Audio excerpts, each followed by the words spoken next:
everyone! Welcome back sa ating channel. For today's video guys, share ko lang sa inyo etong mga skincare products na matagal ko na talagang gustong i-try.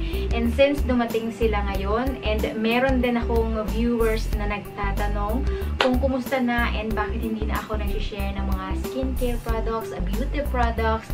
Ayan, ito na.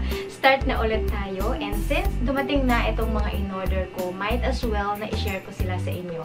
So, if you are interested guys malaman more about dito sa mga napamili ko, then please keep on watching. But before that guys, if you're new to my channel, please consider subscribing my channel. Turn your notifications so you will get notified every time I post a new video. So, if you are ready, let's begin.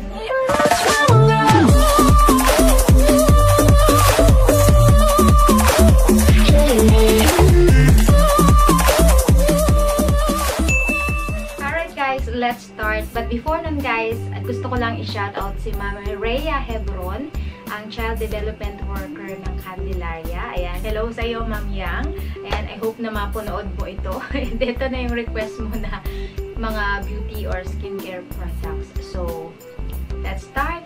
Ito guys yung aking mga napamili. Ayan sila sa dalawang box na yan.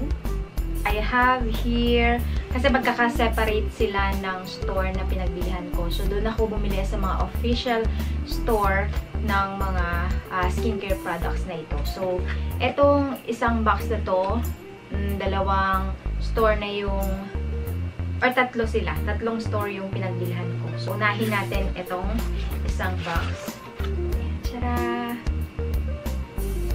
Ayan, so eto yung mga skincare products na ang tagal-tagal ko talagang gustong i-try and ngayon ko lang sila na-check out mga January 2024 na. So, kararating lang nila.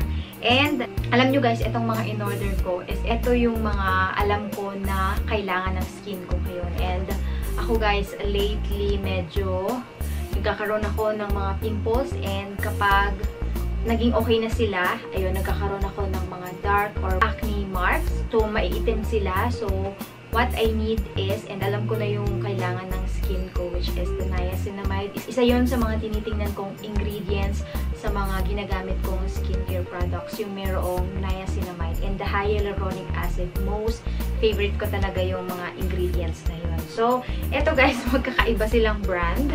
Ako kasi, ang usual na ginagawa ko is, importante sa akin, magkaiba guys yung skincare ko sa umaga and then iba rin yung ginagamit kong skincare sa gabi. Mostly, ang mga ginagamit kong skincare products sa gabi is yung mga heavy, yung talagang makakapag-add siya ng more glowy sa skin.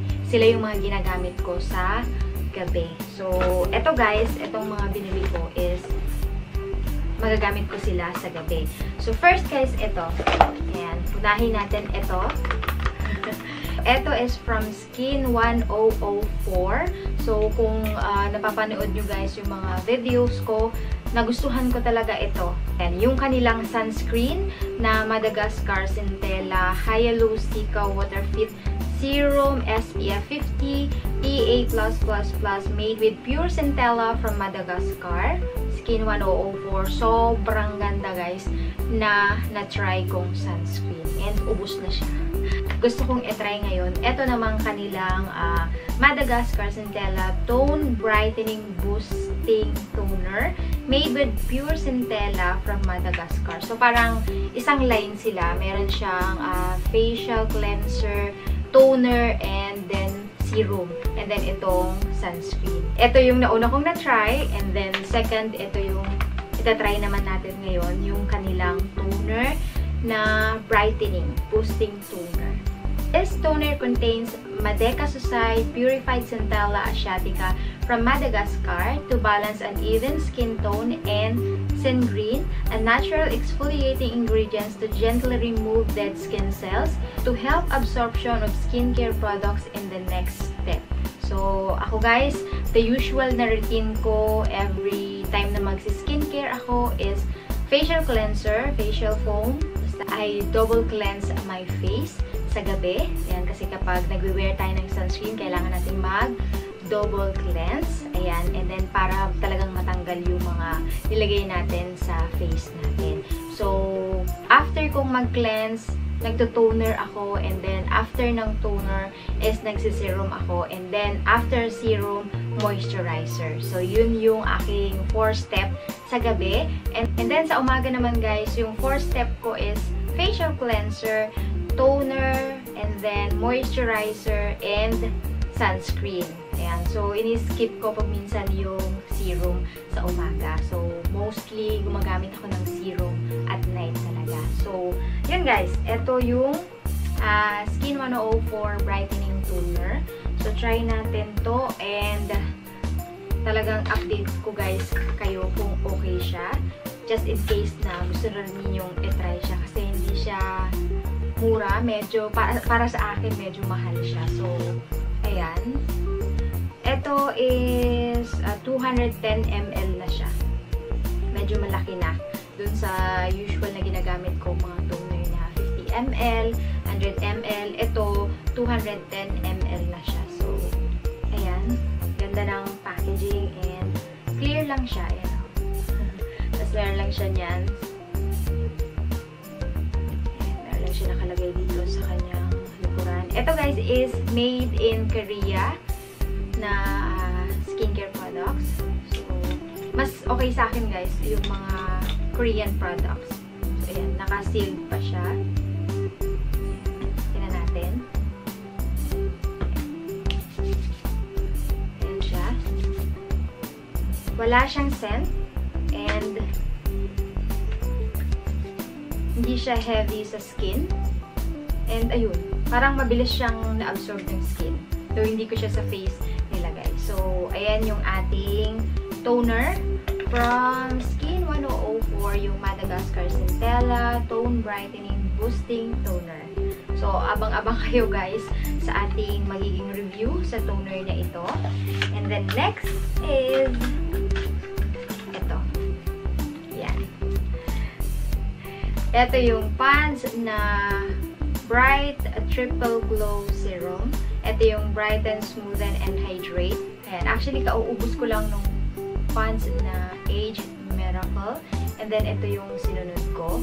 And gustong-gusto ko itong serum na ito. Kasi lightweight siya sa skin. And then, sobrang bango niya. And talagang feeling ko, pagising ko sa umaga, napaka well moisturized ng skin ko. Kapag ito yung ginagamit kong serum. So, hindi pa siya nauubos. Ayan, bumili na ulit ako ng stock ko na another serum. Ayan, yung ito yung from Pond's na Triple Glow Serum. Sobrang ganda nito guys sa skin, promise. Ayan, so ayan siya. Para lang makita nyo. Ganyan siya.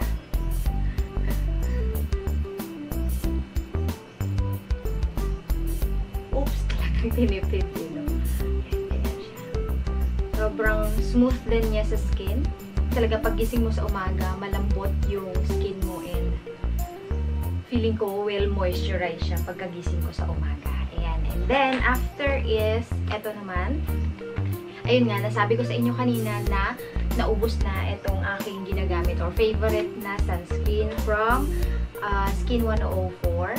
Sobrang gusto ko to guys. Kasi iba yung finish niya after ko siyang may apply sa skin. And ang ganda-ganda niya underneath ng BB cream or kung gusto mo maglagay ng foundation.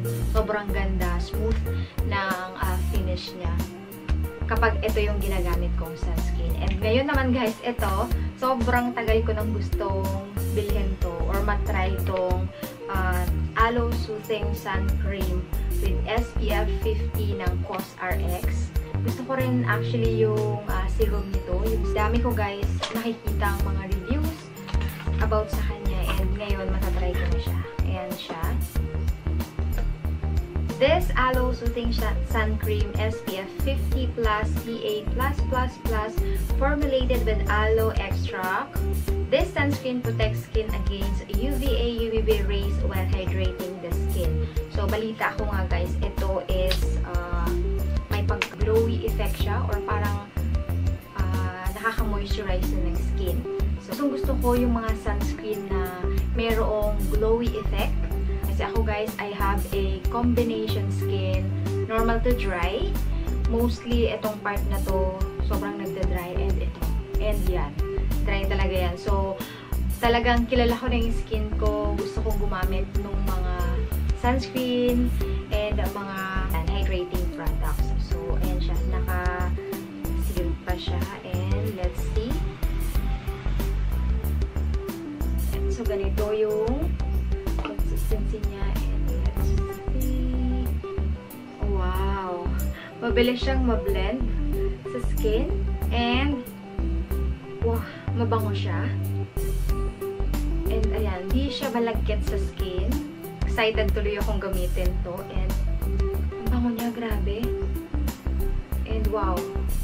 Yes, meron siyang moisturizing or dewy effect sa skin. And wow, bet ko kaagad yung scent niya. Ayan. So, hopefully, maging okay din siya sa skin ko. And, after siguro kapag naubos ko to, balik ako dito talaga. Ayan. But, kung same sila na maganda, i-repurchase ko ulit ito. Ayan. So, ito talaga, super love ko to. And then, guys, nung dun sa binili ko na toner, meron akong na-receive na mga free sample ba ang mga tawag dito. So, meron ako ditong Madagascar Centella T3K B5 Cream made with pure Centella from Madagascar. Yan, from Skin 104.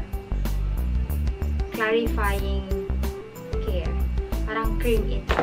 And then, ito namang isa, ito rin yung gusto kong i-try pa na skin booster from COSRX. Ito yung merong hyaluronic acid, amino acids, the 6-peptide skin booster serum, even skin tone, hydrating, firmness, and smooth, pore and sebum care, improved skin texture. Ayan naman yung serum from COSRX. Ayan, freebie ito dun sa binili kong sunscreen. Meron din ito, naka-add to cart din sa akin to actually. And gusto ko rin siyang i-try. Next is, yun, same lang. And then another poremizing cleansing foam. Ito, facial cleanser naman to. Made with pure Centella from Madagascar. Again, from Skin 1004. Ayan.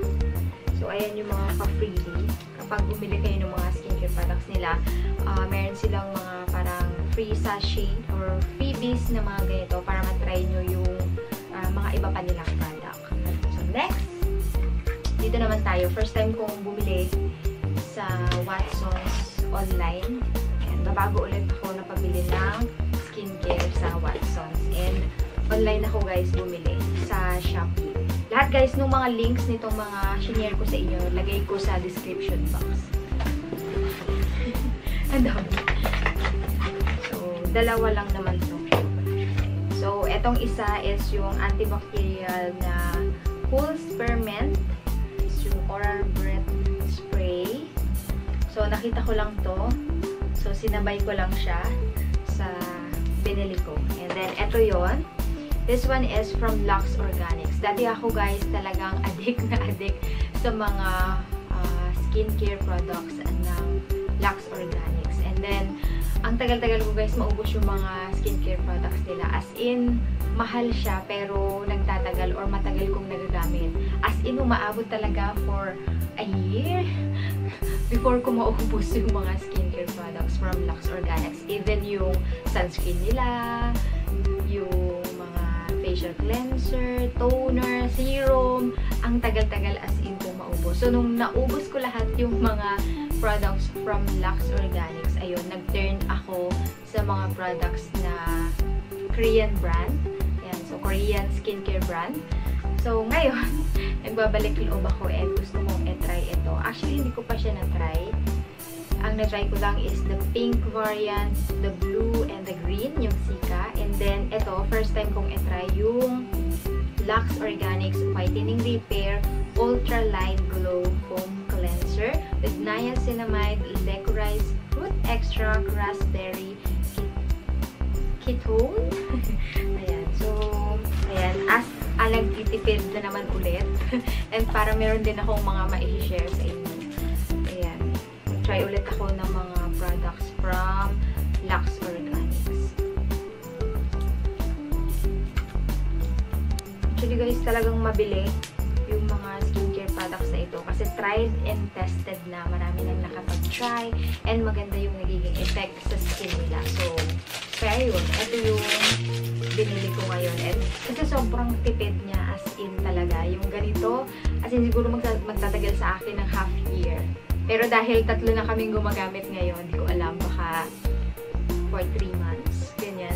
Before siya maubos. So, ito yung Lux Organics na Whitening Repair Ultra Light Glow. Again, meron siyang niacinamide and liquorized root extract. Yung liquorized root extract is, maganda rin siya guys for skin hydration.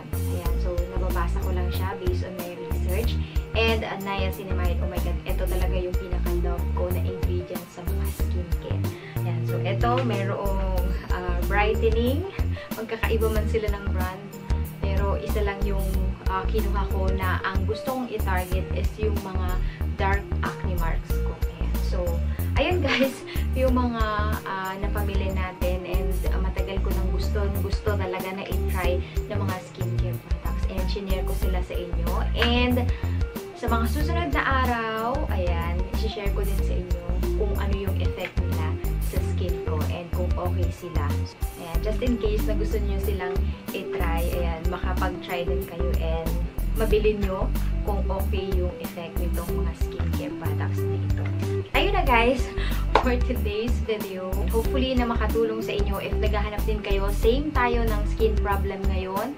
Meron kayong mga dark acne marks, meron kayong mga dark spots sa skin, and gusto ninyong mag-lighten up yung inyong skin tone. So, yun lang guys, yung ating mga products na ita-try ngayon. And I will try to find the link. And hopefully nagustuhan ninyo. And kung bago ka lang sa aking channel, please don't forget to subscribe. Ayan, turn on notifications so you will get notified every time I post a new video. Thank you so much guys for watching, and I hope to see you on the next video. Bye!